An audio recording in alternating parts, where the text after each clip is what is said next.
Welcome to super fast English academy. दोस्तों, आप सबका बहुत बहुत स्वागत है मेरे चैनल पर। अब देखिएगा, मैं वीडियो स्टार्ट करता हूँ। बहुत सारे प्रश्न ऐसे हैं जिनको आपको बहुत अच्छी तरीके से समझना होगा। आप नोट्स बना सकते हैं और उम्मीद करता हूँ कि आप सबकी पढ़ाई बहुत अच्छी चल रही होगी। आप अपने जो लॉकडाउन है, आप सबको पता है कि यार ऐसे टाइम पर आपको अब ज़्यादा से ज़्यादा पढ़ाई करना है, क्योंकि जो बच्चे कोचिंग में जाकर के तैयारी कर रहे थे, अब कोचिंग बंद है। तो कम से कम ये वक्त वो है जो आप उनसे भी आगे निकल सकते हैं।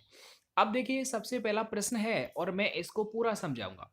देखिएगा, my sister and myself are pleased to accept your invitation to dinner. देखिए, जब भी आप एरर को फाइंड करें तो आप पहले जैसे कि देखो, ए वाले ऑप्शन को चेक करो, फिर बी वाले को, फिर सी और डी वाले को। ठीक है, इस तरह से चेक किया जाता है। आगे देखिए, माई सिस्टर एंड माई सेल्फ। हमेशा एक चीज आप याद रखें, इसमें ए वाले पार्ट में एरर है। अब होता क्या है, ये देखिएगा, ये वाला जो हिस्सा है, ये बताओ क्या है। ये सब्जेक्ट है ना, और आगे वाला जो हिस्सा है वो देखो वर्ब है। इसका मतलब क्लियर है कि माई सिस्टर एंड माई सेल्फ ये सब्जेक्ट वाला हिस्सा है। तो जब सब्जेक्ट वाला हिस्सा है तो जाहिर है कि जो भी केस आएगा वो सब्जेक्टिव केस होना चाहिए। तो देखिए, माई सिस्टर, आगे देखो and my self. My self का सब्जेक्टिव केस क्या होता है बताओ? आई होता है कि नहीं होता? माई सेल्फ तो एक रिफ्लेक्सिव प्रोनाउन होता है। जो रिफ्लेक्सिव प्रोनाउन होता है उसे कभी भी सब्जेक्ट या ऑब्जेक्ट हम नहीं बना सकते हैं। अगर ऐसा कहीं दे रखा है तो वो एरर है। अगर कहीं जैसे ऑब्जेक्ट में दिया होता माई सेल्फ, तो मैं से मी कर देता। जैसे अगर आर के बाद होता माई सेल्फ, तो मैं से मी करके चेक कर लेता कि सेंटेंस सही या गलत है। तो अभी देखो, ये सब्जेक्ट में आया है तो इसीलिए मुझे इसका चेंज करना पड़ेगा रूप, सब्जेक्टिव केस। इसीलिए यहां पर आई आ जाएगा, राइट। अगर यहाँ योर सेल्फ होता तो मैं यू लिख देता। अगर यहां पर हर सेल्फ होता तो मुझे शी लिखना पड़ता। अगर यही माई सेल्फ या हर सेल्फ या योर सेल्फ अगर ये वर्ब के बाद होता तो मैं इसका ऑब्जेक्टिव केस लगाता, हर, हिम, इस तरह से। उम्मीद करता हूं आगे एक और चीज देखिएगा। देखो, ये चीज क्या होता है, एंड से एक सिस्टर है और एक मैं, ये दो है ना, तो इसीलिए यहां पर दो के लिए प्लूरल वर्ब आ चुकी है।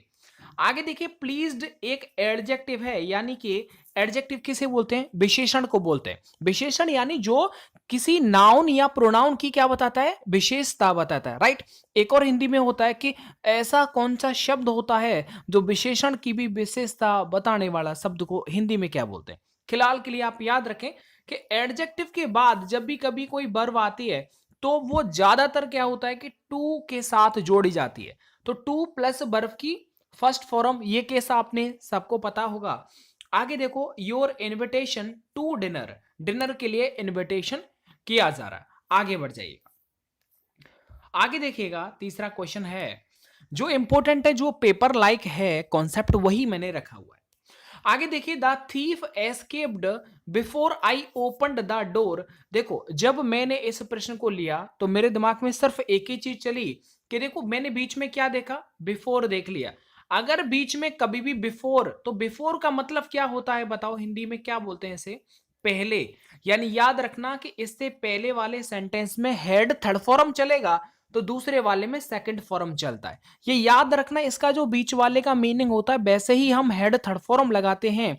जब एक हिस्से में हेड थर्ड फॉर्म लग जाता है तो रिमेनिंग वाला हिस्सा उसमें सेकंड फॉर्म लगा देते हैं। तो ये देखो भाई, एरर तो आप कभी भी गलत नहीं कर सकते। जो गलतियां उन्हें आप छांटना सीख गए तो समझो अंग्रेजी पर आपकी पकड़ मजबूत हो जाएगी। अगर यहां पर आफ्टर होता तो गुरुजी हम क्या करते? आफ्टर का मतलब क्या होता है बताओ? आफ्टर माने होता है बाद। तो आफ्टर का मतलब है कि आफ्टर के बाद वाला जो सेंटेंस है उसमें हेड थर्ड फॉर्म, तो रिमेनिंग जो सेंटेंस उससे पहले वाला है उसमें सेकंड फॉर्म। बस ये वाला कॉन्सेप्ट है। तो फिलहाल में बिफोर से पहले वाले में मुझे हेड थर्ड फॉर्म लगाना था, तो थर्ड फॉर्म तो दे रखी है। आगे देखिए, a commission has been appointed to investigate into the scandal. A commission has been appointed, देखो भाई, बी हो या बीन हो हमेशा थर्ड फॉर्म आएगा, राइट। अगर कोई वर्ब दे रखी है तो वो थर्ड फॉर्म में आएगी। आगे देखिएगा, अगर यहाँ कैन होता तो कैन बी फिर थर्ड फॉर्म होता। हैज हैव आता है तो उसमें क्या होता है, अगर हम इसे पैसे में बनाते हैं तो उसके साथ बी लगाना पड़ता है। हैज हैव या फिर हैड हो तो उसके साथ बी लगाना पड़ता है। अब एक चीज समझिएगा कि अ कमीशन सिंगुलर है तो सिंगुलर वर्ब आ गई और बीन के साथ थर्ड फॉर्म आ गई, ये तो ठीक है। आगे टू इन्वेस्टिगेट, मुझे पता है अपॉइंटेड, इसके बाद आगे वर्ब को जोड़ा जा रहा है तो टू प्लस वर्ब की फर्स्ट फॉर्म, ये भी ठीक है बी वाला, लेकिन सी वाला गलत है। क्यों? क्योंकि इन्वेस्टिगेट के बाद कोई प्रेपोजिशन नहीं लगाया जाता है, तो इसीलिए चौथे वाले में इनटू नहीं आएगा, राइट। क्योंकि इन्वेस्टिगेट का मतलब होता है लुक इनटू, जब इसका मतलब होता है लुक इनटू, जब ऑलरेडी इसके अंदर इनटू आ गया तो आप इन्वेस्टिगेट में एक्स्ट्रा क्यों लगा रहे हो? तो ये चीज आप याद रखें। आगे देखो, each of the students stand up and से यस व्हेन हिज और her name is called by the teacher. एक चीज आप याद रखें क्या, कि जब भी कभी each of, either of, neither of कभी भी आ जाए तो इसमें सिर्फ आपको शायद दो, हाँ दो चीजें पूछी जा सकती हैं। वो कौन कौन सी बन सकती हैं? एक तो each of, either of, neither of, इसके साथ जो ये चलता है ये हमेशा प्लूरल काउंटेबल नाउन चलता है, राइट। अच्छा, एक तो प्लूरल काउंटेबल नाउन आना चाहिए, और एक और चीज आप याद रखना कि each of, either of, neither of के साथ प्लूरल काउंटेबल नाउन चलता है, लेकिन जो वर्ब आती है वो हमेशा कैसी आती है? सिंगुलर आती है, हमेशा सिंगुलर आती है। तो स्टैंड की जगह पर क्या हो जाएगा बताओ? स्टैंड्स हो जाएगा। क्या हो जाएगा? स्टैंड्स हो जाएगा, वो सिंगुलर बन जाएगा, क्योंकि वर्ब की फर्स्ट फॉर्म में यदि ऐसा ईएस लग जाता है तो वो सिंगुलर हो जाता है। ओके, आगे देखिएगा, तो देखो ईच ऑफ, आइदर ऑफ से पहले ये सिंगुलर ही मानते हैं, इसीलिए सिंगुलर वर्ब आ गए।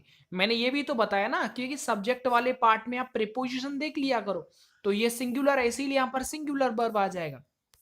आगे देखिएगा, आगे देखिएगा, अब आपको बताना है कि it is very hot tomorrow, कल का दिन जो है वो कैसा होगा? हॉट होगा। जायज अगर कल आ गया तो ये फ्यूचर की बात कर रहा है, यानी कि सेल बिल की बात कर रहा है, तो इसीलिए इज वाला हट जाएगा, ये भी हट जाएगा, ये भी हट जाएगा, और वैसे भी बी वाला राइट आंसर हो जाएगा। एक चीज और बता दूं मैं आपको, देखिएगा, पहली बात तो वैसे ही समझ में आ गया कि भाई बिल वाला ऑप्शन तो आएगा ही आएगा। एक और बात देखिए, मैं अगर यहां पर क्या कर देता हूं, बिल बी कर देता हूं, तो बी के बाद मुझे पता या तो थर्ड फॉर्म आना चाहिए या फिर कोई एडजेक्टिव आना चाहिए। तो देखो भैया, एडजेक्टिव आ रहा है ना, अब एडजेक्टिव की विशेषता बताने के लिए एडवर्ब जोड़ दिया गया।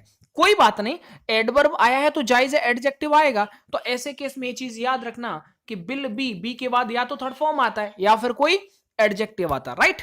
आया कि नहीं आया? अगर एडजेक्टिव आ रहा है और कोई मॉडल आ रहा है तो भाई याद रखना हमेशा बी लगाना जरूरी है। जैसे मैंने ये लिखा कि यू विल बी गुड, तुमको अच्छा होना चाहिए, you will be good, adjective आ गया। बिल के बाद अगर एडजेक्टिव आएगा तो मुझे बी लगा देना है, राइट। अगर यहां पर कोई सपोज करो अगर कोई वर्ब होता, तो वर्ब होता तो आप क्या लगाएंगे? बिल के बाद डायरेक्ट वर्ब को लिखेंगे, ना कि उसमें बी लगाएंगे।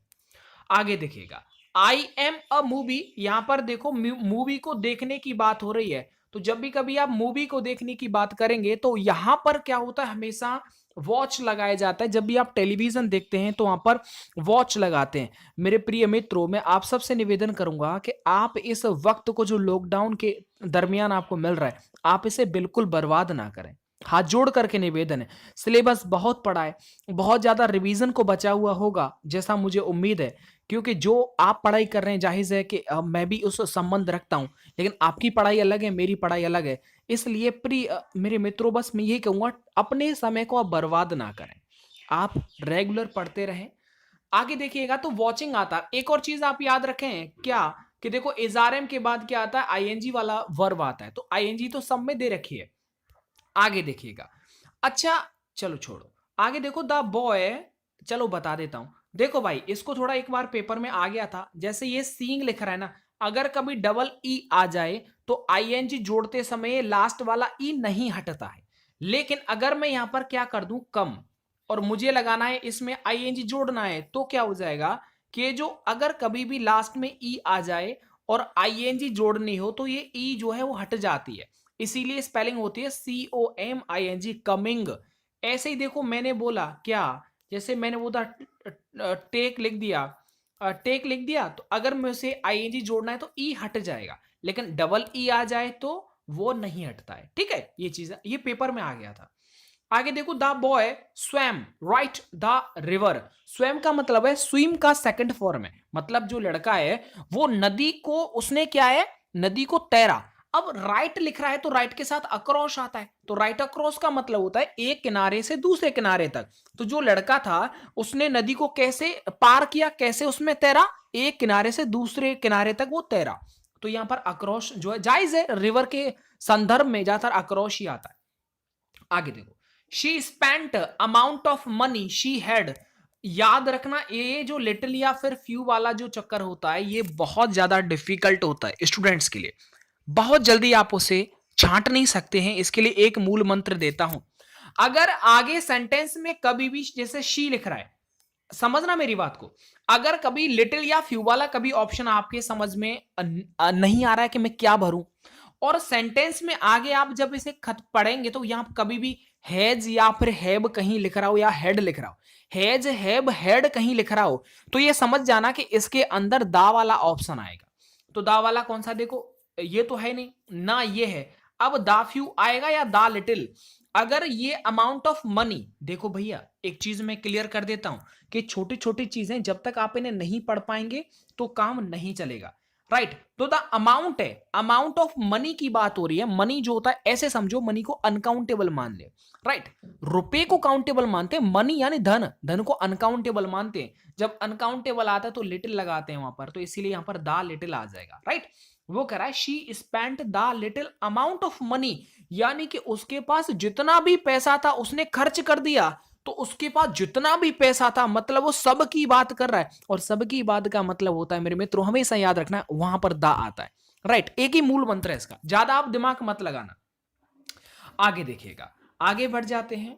और ये देखो कुछ, ये देखो क्राइंग फॉर द मून, ये आपको चार में से पढ़ के बताना है कि क्राइंग फॉर द मून का क्या मतलब होता है। मतलब क्या होता है बताओ, असंभव चीज के लिए जिद करना। जैसे आपके बहन के बेटे होते हैं, मतलब भांजी, या फिर भतीजे, या फिर भांजा भतीजा जो भी होता है, तो वो क्या करते हैं आपको पता है ना, मतलब चांद कोई भी चीज होती है जो उनके जैसे टीवी में देख करके ये चाहते हैं कि हाँ मुझे ये प्राप्त करना है, मामा जी मुझे ये दिलवा दो। अब वो असंभव चीज है, राइट। तो ऐसे में क्या होता है, क्राइंग फॉर द मून का मतलब होता है कि चंद्रमा, चंदा मामा के लिए रोना।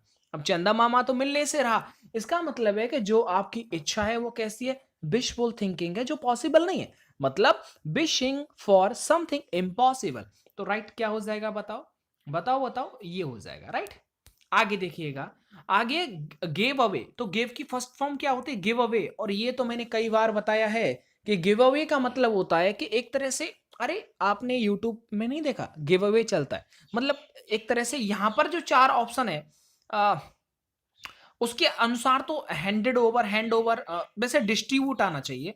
गिव अवे का मतलब the director of sports gave away the prizes to the participants. तो यहां पर गिव अवे का मतलब होता है बांटना, डिस्ट्रीब्यूट करना। आगे देखिएगा, she kept her home spick and span, यानी वो अपने घर को कैसा रखती है, एकदम साफ सुथरा रखती है। तो स्पिक एंड स्पान का मतलब होता है एकदम साफ यानी साफ सुथरा, क्लीन एंड टाइडी। तो क्लीन एंड टाइडी ये आपका राइट आंसर हो जाएगा, राइट। आगे और देख लो कुछ है क्या, हाँ और भी है, देखिए स्टीलिंग गुड्स वाइल शॉपिंग, आपने ये तो जरूर किया होगा, ज्यादातर हमने भी किया है, आपका हमारा बचपन कोई अलग अलग थोड़ी है। यानी बचपन में क्या होता था कि हम दुकान पर जाते थे और जब भी कभी शॉपकीपर का ध्यान इधर उधर हुआ तो हमने क्या किया, बगल में रखा हुआ कुछ भी चीज, कोई टॉफी चॉकलेट बिस्किट, वो सीधे उठाई और जेब में रख ली। और फिर दुकानदार को तो ऐसा प्रतीत होता होगा कि इसने कोई चोरी नहीं किया है। आप दुकान पर गए, वहां पर दुकानदार का ध्यान कहीं अदर चला गया और आपने वहां की कोई चीज रखी और जेब में रख ली, उसको बोलते हैं शॉप लिफ्टिंग, यानी स्टीलिंग गुड्स वाइल शॉपिंग। खरीदारी करते समय कोई भी चीज चुरा लेना, राइट, उसे बोलते हैं शॉप लिफ्टिंग, मतलब दुकान को उठा लेना, ऐसे याद रखो। अंडरस्टैंड और नॉट, ये चीजें धीरे धीरे जब आप याद करने लग जाएंगे तो याद हो जाएगा, कोई डिफिकल्ट। एक देखो इसमें बलगरी, बलगरी का मतलब क्या होता है, अरे वही चोरी वगैरह करना, वो भी बलगरी में होता है। एक इसमें प्लेगियरिज्म, प्लेगियरिज्म का मतलब होता है कि दूसरों की कोई कोई लिखा हुआ है, ठीक है, और उसे आप क्या कर रहे हैं, उसे चुरा रहे हैं, मतलब किसी दूसरे का लिखा हुआ आपने उसको छाप दिया सेम, है ना। जैसे ब्लॉग्स वगैरह लिखते नहीं, लिखते हैं नेट पर, तो हम उसमें क्या होता है, प्लेगियरिज्म का काफी ज्यादा केसेस होते हैं। एक होता है इसमें विंडो शॉपिंग, विंडो शॉपिंग का मतलब होता है कि भविष्य में अगर कोई खरीदारी करने के लिए दुकानों में वस्तुओं का कोई कोई चीज देखना, तो होता है विंडो शॉपिंग करना कि हाँ, मैं आगे अगली जब मैं संडे को आऊँगा तो मुझे ये चीज़ देख लेनी है, ये चीज़ खरीदनी है, तो वो चीज़ होता है, ठीक है? आगे देखिएगा, आगे देखो प्लेस फॉर कीपिंग बर्ड्स, जहाँ पर पक्षियों को रखा जाता है उसे एवायरी बोलते हैं, अवियरी। तो अवियरी होता है AVIA, ऐसे समझो कर ना, घर में आवारा हो गया तो भाई आवारा का मतलब जैसे पक्षियां इधर उधर घूमते रहते हैं, मतलब कोई कहीं इधर उधर उड़ते घूमते रहते हैं, तो आवारा हो गए। तो आवारा मतलब कौन होते हैं? पक्षी होते हैं। तो पक्षी को क्या बोलते हैं? अवियरी। तो आवारा आवारा ऐसे करके याद हो जाए। एक उसमें एक्वारियम, तो एक्वागार्ड होता है। तो एक्वागार्ड क्या होता है बताओ? पानी से रिलेटेड है ना। एक्वागार्ड होता नहीं, पानी से रिलेटेड, मतलब जहां मच्छियों को रखा जाता है उसे बोलते हैं एक्वारियम। एक है जिम्नाजियम। जिम्नाजियम का मतलब जहां पर आप व्यायाम करते हैं, जहां पर कसरत वसरत चल रही है, ऐसा बॉडी बॉडी बना रहे हैं, खैर, तो वो हो जाएगा आपका जिम्नाजियम। एक है इसमें एरोड्रोम। एरोड्रोम का मतलब होता है एक तरह से जहां से हवाई जहाज उड़ान भरते हैं ना, वो भी एरोड्रोम ही कहलाता है, एरोड्रोम, जो बैंकर्स वगैरह होते हैं। चलिएगा आगे, ये मैं आपको पीडीएफ भेज दूंगा अपने टेलीग्राम ग्रुप में। दोस्तों मुझे पूरा भरोसा है कि आप सबकी पढ़ाई अच्छी चल रही होगी। अगर वीडियोस रेगुलर नहीं आ पा रहे हैं तो इसका मतलब है कि थोड़ा मैं अपने काम में व्यस्त हूँ। आप जानते हैं मैं किसान मतलब है ना, फार्मर हूँ, तो जायज़ है, खेती बहुत सारा काम होता है। उम्मीद करता हूँ आपके भी सब काम चल रहे होंगे। पढ़ाई को आप ज़्यादा प्रायोरिटी दीजिएगा, बाकी काम चलते रहेंगे। धन्यवाद।